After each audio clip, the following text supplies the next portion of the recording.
Hare Krishna everyone, welcome all to my Krishna devotion channel. आप सभी कुशल मंगल होंगे, ऐसी मेरी प्रभु से आप सभी के लिए मंगल कामनाएं। और आप इस चैनल पर भक्ति के वीडियोस देख रहे हैं और प्रभु के भक्ति के और अग्रसर हो रहे हैं। तो चलिए स्टार्ट कर लेते हैं आज का वीडियो, जो कि भक्ति से बिल्कुल ही ओतप्रोत है। और आज के वीडियो में हम जानेंगे वरुथनी एकादशी के बारे में। वैशाख मास में कृष्ण पक्ष में आने वाली एकादशी को वरुथनी एकादशी के नाम से जाना जाता है। और सभी एकादशियों की तरह यह एकादशी भी भगवान विष्णु को समर्पित होती है। तो चलिए जान लेते हैं एकादशी व्रत करने के लाभ। एकादशी स्वयं विष्णु प्रिय है, इसलिए इस दिन व्रत, जप, तप, दान, पुण्य करने से प्राणी श्री हरि का सानिध्य प्राप्त करके जीवन मरण के बंधन से मुक्त होकर मोक्ष को प्राप्त करता है। इस एकादशी को करने से ब्रह्म हत्या सहित समस्त पापों का शमन करने की शक्ति होती है। इस दिन मन, कर्म, वचन द्वारा किसी भी प्रकार का पाप कर्म करने से बचने का प्रयास करना चाहिए और तामसिक आहार के सेवन से भी दूर रहना चाहिए। और 5 ज्ञान इंद्रियां, 5 कर्म इंद्रियां और 1 मन, इन 11 को जो साध ले वह प्राणी एकादशी के समान पवित्र और दिव्य हो जाता है। जिस प्रकार का हमें पुण्य मिलता है कन्यादान करने पर और वर्षों तक तप करने पर जो पुण्य मिलता है, उतना ही पुण्य वरुथनी एकादशी का व्रत करने से मिल जाता है। यह सौभाग्य देने वाली, सब पापों का नाश करने वाली और अंत में मोक्ष देने वाली है। साथ ही साथ इस एकादशी के व्रत करने से लोक और परलोक में भी सौभाग्य मिलता है। वरुथनी एकादशी का फल 10,000 वर्ष तक तप करने के बराबर होता है। कुरुक्षेत्र में सूर्य ग्रहण के समय 1 मन स्वर्ण दान करने से जो फल प्राप्त होता है, वही फल वरुथनी एकादशी के व्रत करने से मिलता है।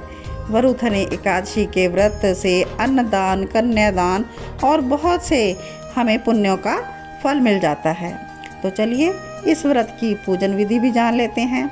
इस दिन चतुर्भुज स्वरूप पीतांबरधारी भगवान विष्णु की हमें विधिवत पूजा करनी चाहिए और साथ ही यथाशक्ति श्री विष्णु के मंत्र ओम नमो भगवते वासुदेवाय, इस मंत्र का जप करते रहना चाहिए।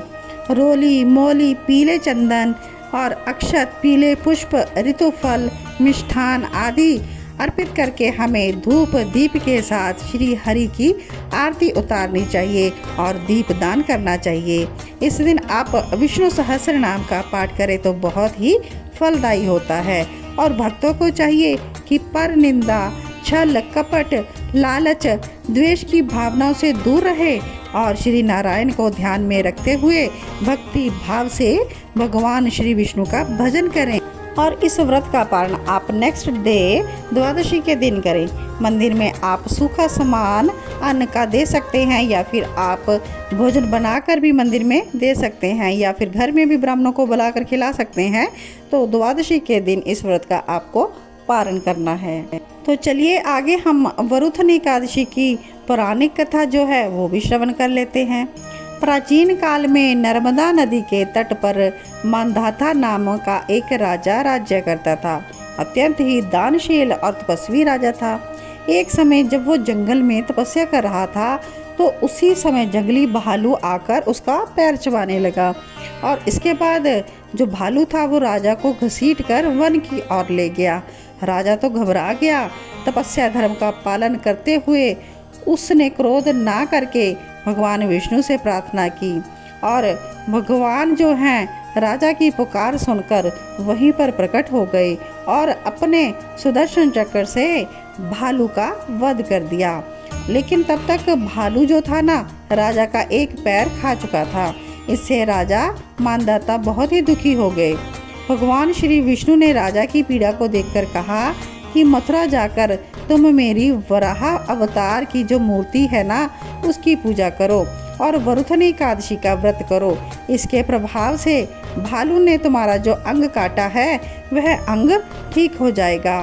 तुम्हारा यह पैर पूर्व जन्म के अपराध के कारण कटा है।